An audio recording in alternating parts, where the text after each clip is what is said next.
Bonjour, nous allons voir aujourd'hui les peintures à la chaux, peintures écologiques. Pourquoi écologiques? Parce que ce sont des peintures qui ne contiennent pas de COV. Ce sont pour la plupart du temps des produits cancérogènes.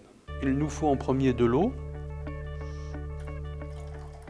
Dans cette eau, je vais ajouter un fixateur qui s'appelle le sel d'Alain.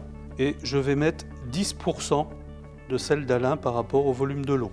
Donc il faut ensuite laisser reposer le mélange environ 1 heure. Il me faut ensuite de la chaux. On utilisera exclusivement de la chaux aérienne. De la chaux aérienne de type CL90, conforme à la norme européenne EN 459.1, c'est-à-dire une chaux sans aucun adjuvant. Nous allons ensuite, après avoir pesé la chaux, ajouter les pigments ou les terres naturelles. Le poids des pigments ne devra pas dépasser 20% du poids de la chaux. Je prends ensuite l'eau avec le sel d'Alain et je vais donc faire le mélange avec ma chaux et mon pigment. On effectue un mélange lentement de façon à ce que les pigments et la chaux s'imprègnent bien avec l'eau.